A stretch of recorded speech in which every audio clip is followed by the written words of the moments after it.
श्री स्वामी समर्थ. ओम दिगंबराय नमः. नमस्कार. मी दीपक सांबरे, मुक्काम पोस्ट धामणसी सांबरेवाडी, तालुका जिल्हा रत्नागिरी. मी साधारण 2012-13 दरम्यान श्री क्षेत्र गावखडी मठामध्ये श्रीदेव स्वामी दर्शनासाठी आणि सद्गुरू श्री दास दिगंबर महाराज यांच्या दर्शनासाठी दर पौर्णिमेला येऊ लागलो.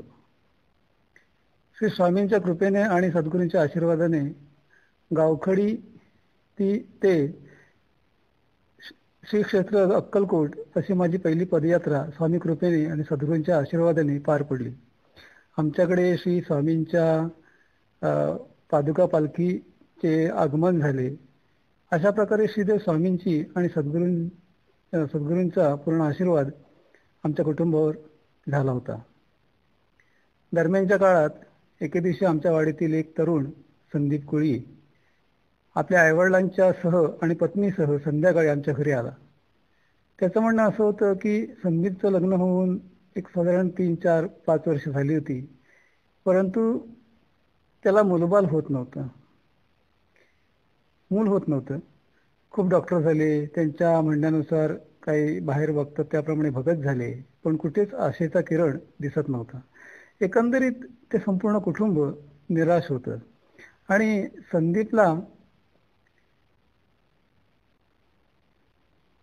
आपल्यासह म्हणजे त्याच्या पत्नीसह माझ्यासोबत गावखडी मठामध्ये नेशील का म्हणून विचारायला ते आले होते. मी म्हणालो ठीक आहे, आनंद आहे, तुम्ही येणार असाल तर चला, आनंद आहे, मला कुठे तुम्हाला उचलून न्यायचं आहे किंवा काय, तुमची पूर्ण इच्छा असेल तर चला. परंतु तुम्ही ज्या ठिकाणी येणार आहात त्या ठिकाणी प्रत्यक्ष श्री स्वामीदेव वास करतात आणि चैतन्य स्वरूप सद्गुरू श्री दास दिगंबर महाराज तिथे कायम वास्तव्य करतात. त्यांच्या चरणावर पूर्ण श्रद्धा आणि विश्वास ठेवणार असाल तरच चला. त्यावेळी संदीपने हे मान्य केलं आणि त्यानंतर लगेचच येणाऱ्या पौर्णिमेला मी त्या उभयतांना घेऊन मठामध्ये आलो.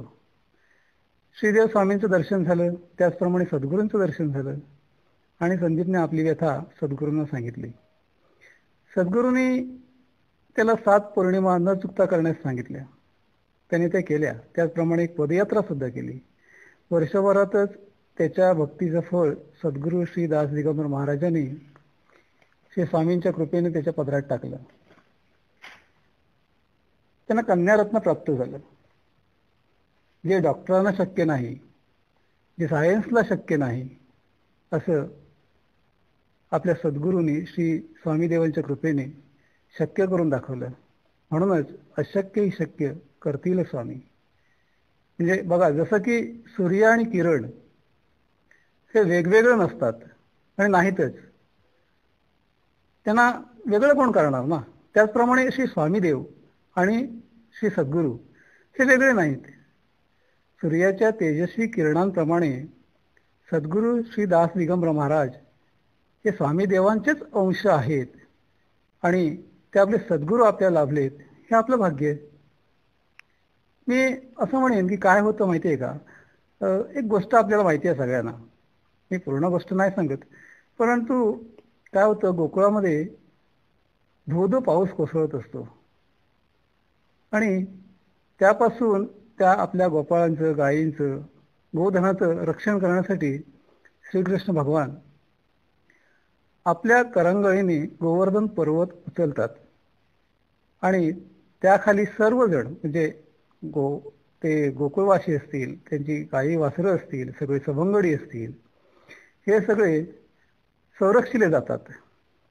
पण त्यावेळेला होतं काय की ते सगळे सवंगडे आहेत, गोपाळ आहेत, त्याने आपापल्या काट्या ह्या गोवर्धनाला खालून लावल्यात आधारासाठी. आणि त्यावेळी त्यांचा भ्रम काय तयार झाला आहे, या कृष्णानं उगाच आपल्या हातावर तो पर्वत गोवर्धन पर्वत उचलून धरलाय, आम्ही काठ्या लावल्यात म्हणून तो वरती आहे, म्हणून कृष्णाने तो आपल्या करंगळीवर तोलून धरलाय. पण हे सत्य होतं का, तर नाही, हा त्यांचा भ्रम होता. असाच भ्रम आपल्याला होतो.